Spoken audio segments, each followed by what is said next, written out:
kekerasan tersebut terjadi di mana-mana dan kapanpun gitu. Adapun pelakunya kita nggak bisa menebak karena kebanyakan realitanya pelaku dari kekerasan seksual itu bisa banget adalah orang paling dekat dengan kita. Di lingkungan yang disebut pesantren terkait pemahaman ataupun yang diketahui oleh para santri di pesantren itu terkait seksualitas dan kekerasan seksual itu apa. Di sini dibahas semuanya, teman-teman. Memberikan pemahaman bahwa seksual dan seksualitas itu tidak hanya hubungan seksual, tapi banyak sekali yang diulas, seperti pemahaman diri kita kepada tubuh kita sendiri, pemahaman terkait jenis kelamin, dan pemahaman-pemahaman lain sebagai sosok perempuan, bahwa pentingnya seksualitas diketahui oleh semua orang, tidak hanya beberapa orang saja, tapi juga harus diketahui oleh semua orang di lintas kalangan. Wajib banget baca buku ini agar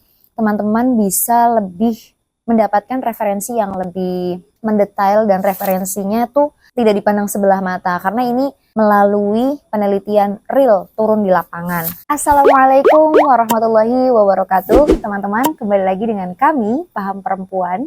Paham Perempuan kali ini ingin melakukan review buku kembali. Jadi mari review. Review buku kali ini adalah salah satu terbitan dari Umar Rama dan Napisef dengan judul Pesantren, Seksualitas dan Kekerasan Seksual. Biasanya buku ini disebut buku pink oleh teman-teman Umar Rama. Dan di sini adalah di dalamnya membahas terkait beberapa penelitian yang dilakukan oleh tim Umar Rama. Kalau di sini tercantumnya adalah Abdul Roshidi DKK. Dan ini dilaksanakan penelitiannya langsung di lapangan dan mengutip atau memberikan referensi dari beberapa Komnas Perempuan dan lain sebagainya. Jadi langsung aja kita bahas satu persatu, teman-teman. Nah, buku ini terbit di tahun 2024 di bulan Februari. Dan kalau teman-teman sebelumnya sudah update buku pink ini, sebenarnya buku pink ini adalah lanjutan dari buku sebelumnya yang bercover warna biru. Judulnya apa aku lupa, tapi covernya warnanya biru dan di situ membahas juga terkait kekerasan seksual, tapi hanya di bagian atasnya saja. Jadi kalau kita lisankan itu, kekerasan seksual yang dibahas di buku biru itu baru hanya di permukaan saja, sedangkan di buku pink ini memang lebih mendalam dan lebih spesifik di pesantren. Sebelumnya mungkin kita prolog terlebih dahulu, teman-teman, bahwa untuk isu atau tema kekerasan seksual itu bukan masalah unik yang hanya terjadi di pesantren saja ya. Kekerasan tersebut terjadi di mana-mana dan kapanpun gitu. Adapun pelakunya kita nggak bisa menebak karena kebanyakan realitanya pelaku dari kekerasan seksual itu bisa banget adalah orang paling dekat dengan kita. Tetapi di pesantren, kekerasan seksualnya itu memiliki atau mempunyai bentuk dan akar yang khas. Kenapa kekerasan seksual ini bisa terjadi di pesantren? Pertanyaan-pertanyaan yang muncul ya. Kenapa kekerasan seksual bisa terjadi di pesantren? Kenapa kekerasan seksual juga sering disalahpahami hanya sebagai perkosaan belaka? Dan bagaimana sih sumber-sumber pengetahuan tentang seksualitas dan kekerasan seksual di pesantren? Dan kenapa saat kekerasan seksual terjadi di pesantren, mata publik menjadi lebih galak tinimbang biasanya? Buku ini, yang saya utarakan tadi, buku lanjutan dari buku biru. Kalau buku biru itu, kalau aku ingat dari ucapan Mbak Asih sebagai Direktur Umar Ramah, buku biru itu hadir di tahun 2020 tapi diterbitkan di 2021, dan buku pink ini diterbitkan di tahun 2022 untuk memberikan jawaban atas pertanyaan-pertanyaan yang saya lontarkan tadi kurang lebihnya. Dan lebih jauh buku ini memang meneropong bagaimana kekerasan seksual itu, apa sih seksualitas itu, dan pengetahuan pesantren yang lebih mendetail karena di sini fokusnya adalah penelitian yang dilakukan terkait seksualitas, kekerasan seksual di ranah pesantren, dan moralitas yang tidak pernah terpisah beririsan satu dengan yang lainnya. Oke, di sini halaman dari bukunya hampir sampai di 220-an, teman-teman.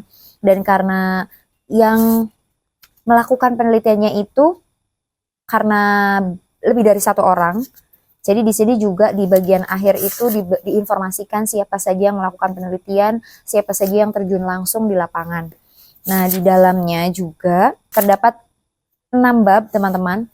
Mungkin aku utarakan terlebih dahulu. Bab 1 itu pendahuluan, Bab 2 terkait seksualitas dan kekerasan seksual yang isinya terkait seksualitas, 2 narasi besar, kekerasan seksual, narasi kecil. Lalu di bab 3 terkait pesantren dan pengetahuan seksualitas. Nah, di bab ketiga ini Mbak Asih dan Mas Abdul Rosyidi menyampaikan terkait sejarah pesantren, 2 gelombang, khazanah pengetahuan pesantren, pengarang kitab, kitab-kitab utama, dan pengetahuan seksualitas yang ada di pesantren. Lalu di bab keempat terkait pengalaman seksualitas yang berisikan terkait seksualitas diri. Ya, kurang lebihnya adalah pengalaman biologis entah laki-laki maupun perempuan ya. Di sini diutarakan terdapat beberapa poin dari seksualitas diri itu, ada pertama haid, kedua mimpi basah, ketiga hasrat seksual, dan yang terakhir ada sensualitas. Nah, selain dari seksualitas diri, di sini juga dilampirkan atau diinformasikan terkait seksualitas sebagai pelaku. Di dalamnya ada keintiman, my real, dan seksualitas di ranah publik.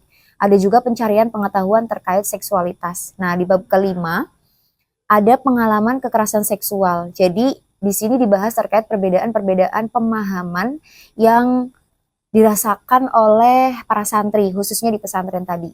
Lalu menjelaskan terkait bentuk-bentuk kekerasan seksual, penanganan kekerasan seksual.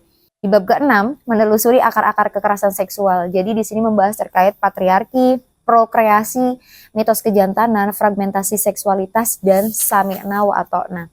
Di bab terakhir, menyudahi kekerasan seksual. Jadi kalau yang saya lihat, karena judulnya adalah pesantren, seksualitas dan kekerasan seksual, memang fokusnya adalah meneliti di lingkungan yang disebut pesantren terkait pemahaman ataupun yang diketahui oleh para santri di pesantren itu terkait seksualitas dan kekerasan seksual itu apa. Di sini dibahas semuanya, teman-teman.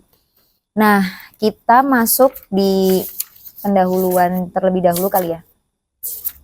Di pendahuluannya ini, Mas Abdul Rosyidi dan Mbak Asih DKK melampirkan bahwa setiap tahunnya memberikan informasi terkait data kasus kekerasan seksual, tapi di sini tidak dilampirkan hanya di pesantren, tapi melainkan di ranah lingkungan secara umum, teman-teman. Dari tahun 2001 sampai 2012, 2013, 2018, 2020 sampai dengan 2022. Karena buku ini terbit di tahun 2022. Di sini disampaikan terkait database yang rinci dan ini real diambil dari data Komnas Perempuan. Seperti itu. Nah, di bab kedua, di sini membahas terkait seksualitas dan kekerasan seksual. Yang mana kenyataannya adalah banyak sekali orang-orang yang belum tahu apa itu pengertian dari seks, apa pengertian dari seksualitas dan seksual itu sendiri. Nah, melampir dari jawaban atau penelitian yang dihasilkan oleh Mas Abdul Rosyidi ataupun Mbak Asih DKK di sini adalah pengetahuan para santri itu terkait seks, seksual ataupun seksualitas itu lebih mengarah kepada hubungan seksual saja, tidak lebih dari itu. Jadi kalau bisa disebut pengetahuan terkait seksualitas itu memang belum sampai pada prolognya gitu, baru hanya di permukaan saja, teman-teman. Dan pastinya ketika orang-orang pesantren atau kita katakan santri ketika membahas terkait seks itu adalah sesuatu hal yang tabu, sesuatu hal yang tidak boleh dibicarakan, sesuatu hal yang sesuatu hal yang dianggap dosa. Jadi orang-orang atau santri-santri di sini seolah tidak perlu mengetahui apa itu seks, apa itu seksual, apa itu seksualitas. Jadi benar-benar ya teman-teman dari Umar Ramah ini memberikan pengertian, memberikan pemahaman bahwa seks, seksual, dan seksualitas itu tidak hanya hubungan seksual, tapi banyak sekali yang diulas. Seperti pemahaman diri kita kepada tubuh kita sendiri, pemahaman terkait jenis kelamin, dan pemahaman-pemahaman lain sebagai sosok perempuan. Ini lebih dihususkan ke perempuan ya teman-teman. Lalu ada beberapa narasi yang memang diutarakan di sini. Makanya ada poin 2 narasi besar dan narasi kecil. Di sini juga disampaikan. Nah, karena pembina dari Umar Ramah adalah Buya Husein, jadi Buya Husein juga di sini memaparkan bahwa ya memang tertutup dan serapat itu gitu pembicaraan seksualitas di ranah pesantren. Dan yang kita tahu ya bahwa santri itu identik dengan sami'na wa ata'na, atau harus taat kepada gurunya, harus taat kepada pengasuhnya, harus taat kepada ustadz-ustadznya gitu. Jadi kalau kita katakan bentuk-bentuk dari kekerasan seksual atau pelecehan seksual di ranah pesantren itu sering sekali terjadi tanpa disadari gitu. Bukan hanya sebagai bentuk pemerkosaan saja, tapi bentuk-bentuk atau macam-macam dari kekerasan seksual dan pelecehan seksual itu seringkali terlontarkan gitu loh teman-teman. Entah sesama teman atau bahkan guru kepada murid. Jadi ini saya kira merupakan salah satu kekhawatiran tersendiri Mas Abdul Rosyidi, Mbak Asih, dan teman-teman Umar Ramah kenapa membuat penelitian yang dilakukan di lingkungan pesantren, dan Buya Husein bilang bahwa penelitian itu harus dibukukan agar menjadi bukti sejarah bahwa pentingnya seksualitas diketahui oleh semua orang, tidak hanya beberapa orang saja, tapi juga harus diketahui oleh semua orang di lintas kalangan. Dan khususnya di sini adalah ranah pesantren, seperti itu teman-teman. Kalau teman-teman mungkin yang mau menggeluti terkait aktivitas gender, aktivitas keperempuanan, itu wajib banget baca buku ini agar teman-teman bisa lebih mendapatkan referensi yang lebih mendetail, dan referensinya tuh tidak dipandang sebelah mata karena ini melalui penelitian real turun di lapangan, seperti itu teman-teman. Di sini juga di bab ketiga dijelaskan terkait sejarah pesantren itu seperti apa, lalu kebiasaan di pesantren itu seperti apa, dan karakter-karakter yang akhirnya terbentuk oleh guru ke para santrinya gitu teman-teman. Di sini juga diinformasikan terkait hazanah pengetahuan pesantren, pengarang kitab-kitab yang biasanya dikaji oleh teman-teman santri, lalu kitab-kitab utama dan pengetahuan seksualitas. Jadi saya kira Buya Husein sebagai pembina di Umar Ramah dengan adanya buku Pink ini ya sangat menjadi sesuatu hal yang beriringan karena Buya sendiri adalah tokoh feminis Indonesia. Jadi masuk banget gitu teman-teman untuk yang mau menggeluti terkait seksualitas di ranah manapun, khususnya di pesantren. Lalu di sini juga tadi saya paparkan ya, ada beberapa penyampaian di dalamnya terkait pengalaman biologis, entah itu yang dirasakan oleh laki-laki maupun perempuan. Lalu membahas juga terkait pelaku kekerasan seksual dan pelecehan seksual. Jadi adanya buku ini adalah menjadi salah satu solusi atau jawaban agar para pelaku ini tidak semena-mena, tidak merasa hebat, tidak merasa dia ini akan aman-aman saja, dan menjadi sesuatu hal yang terjadi berulang kali. Buku ini merupakan salah satu bukti bahwa kekerasan seksual, pelecehan seksual itu tidak diperbolehkan dilakukan dimanapun. Dan jangan sampai pelaku-pelaku ini merasa aman-aman saja gitu teman-teman. Bahkan merasa hebat dengan dia melakukan kekerasan ataupun pelecehan seksual tadi. Karena yang sering kita tahu ya berita-berita saat ini ya teman-teman. Banyak sekali pemerkosaan yang dilakukan oleh ustadznya sendiri atau pak kiainya sendiri gitu. Lalu pelecehan-pelecehan verbal dan verbal yang dilakukan karena pada kenyataannya berita-berita yang berseliweran di media sosial maupun televisi gitu, itu membuktikan bahwa kasus kekerasan seksual dan pelecehan seksual itu amat sangat bisa terjadi di lingkungan pesantren. Kalau kata orang-orang kan mungkin awamnya gitu, loh bukannya dunia pesantren itu adalah gembong agama yang islami dan tidak akan terjadi hal tersebut. Tapi ternyata salah. Hal-hal itu malah kebalikannya gitu. Di dunia pesantren itu terkait kekerasan dan pelecehan seksual secara tidak sadar itu bahkan nyaris seringkali gitu terdengar dan terasa gitu teman-teman. Jadi buku ini saya kira menjadi obat dan menjadi jawaban untuk keresahan kita semua agar peristiwa-peristiwa kekerasan seksual ataupun pelecehan seksual khususnya di pesantren itu disudahi dan membuat jera para pelakunya. Di sini juga ada di bab ke-7, di bab terakhir itu menyudahi kekerasan seksual. Jadi yang kita tahu ya kegiatan-kegiatan di pesantren itu kan ada ngaji kitab, ada ngaji Quran gitu. Nah di sini ini banyak beberapa kitab yang dikaji seperti kitab-kitab fikih ya, Qurratul Uyun atau Uqudul Jen dan sumber-sumber lain yang mana memang membahasnya secara terang-terangan gitu. Pengetahuan santri dan pesantren tentang seksualitas kan masih terbatas pada aspek biologis yang meliputi pengetahuan tentang organ-organ dan fisiologi reproduksi. Padahal, pengalaman seksualitas santri sangatlah kompleks, meliputi pengalaman seksualitas diri seperti haid, mimpi basah, hasrat seksual, dan lain sebagainya. Seksualitas sebagai perilaku keintiman dan real, dan seksualitas di ranah publik. Nah, sumber pengetahuan mengenai seksualitas itu sebenarnya berasal dari kitab-kitab yang dikaji oleh teman-teman di pesantren gitu. Dan sumber-sumber pengetahuan ini menguatkan indikasi bahwa tradisi pengetahuan pesantren dan masyarakat Islam pada umumnya telah lama mengasingkan seksualitas dan menganggapnya bukan bagian dari spiritualitas dan kemanusiaan.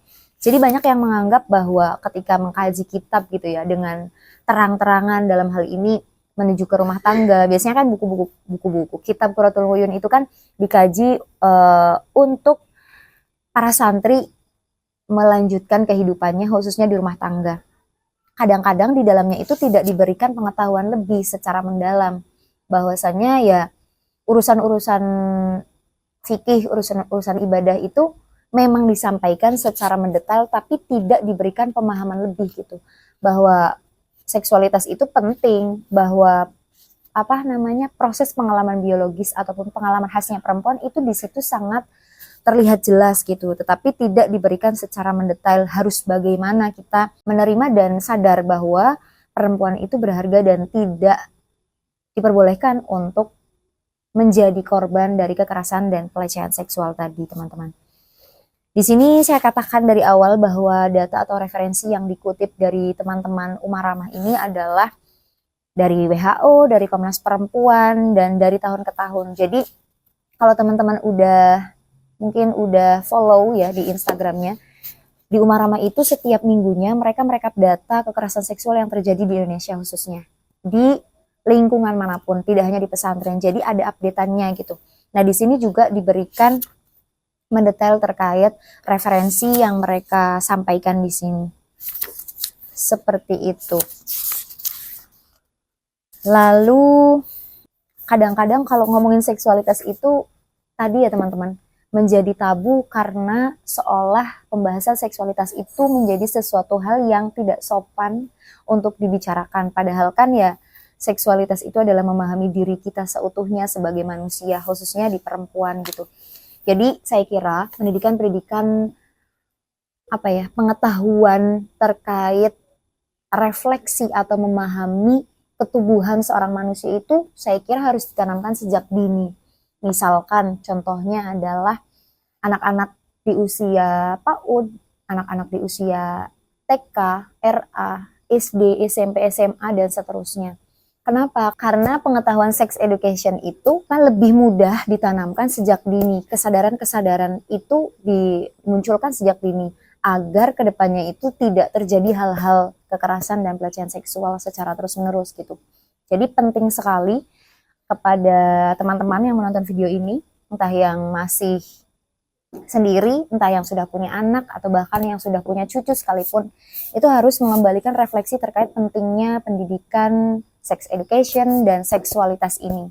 Bagaimana kita menyampaikan kepada anak kita, adik kita, ponakan kita, atau siapapun itu, mengetahui bahwa organ-organ tubuh yang kita miliki itu sebagai anugerah yang diberikan Tuhan, dan itu menjadi istimewa dan tidak diperbolehkan untuk bebas orang tuh bisa menyentuh kita.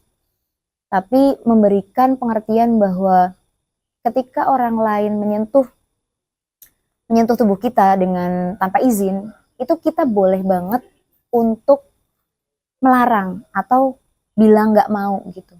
Karena dari situ pelaku mungkin akan halah gitu kan, atau tidak berani untuk melakukan atau melanjutkan hal kekerasan atau pelecehan seksual tadi gitu. Jadi terima kasih untuk teman-teman Umaramah, Mas Abdul Rosyidi, Mbak Asih, dan teman-teman lain yang meneliti buku Pink ini. Dengan adanya buku ini menjadikan kita semua lebih melek terhadap seksualitas, lebih melek terhadap cara kita menghargai tubuh kita. Dan untuk teman-teman pesantren khususnya, karena buku ini berjudul Pesantren Seksualitas dan Kekerasan Seksual, wajib banget baca buku ini dan yuk kita melek pentingnya pendidikan seksualitas yang harus kita tanamkan. Nggak ada kata terlambat untuk mempelajari pengetahuan seksualitas, nggak ada kata terlambat untuk mempelajari isu gender, seks, dan gender tadi. Dan jangan menormalisasi bahwa bentuk-bentuk dari kekerasan ataupun pelecehan seksual secara verbal maupun non-verbal itu dibolehkan. Tapi mari kita lebih sensitif dan lebih kritis agar para pelaku ini tidak melangsungkan atau tidak melakukan secara terus-menerus. Karena tentunya kekerasan, pelecehan seksual itu memiliki dampak dan resiko yang tidak sederhana. Tidak hanya dirasakan hari ini saja atau besok saja, melainkan barangkali seumur hidup traumanya dan membuat hidup orang lain menjadi tidak baik gitu, menjadi tidak tenang gitu hidup di dunia. Untuk teman-teman yang sudah membaca buku Pink ini, mau memberikan kesan dan pesan ataupun sharing ilmunya, boleh banget mampir di kolom komentar dan pastikan teman-teman sudah klik loncengnya agar teman-teman selalu mendapatkan notifikasi video-video terbaru dari kami. Semoga review buku kali ini bermanfaat. Wassalamualaikum warahmatullahi wabarakatuh.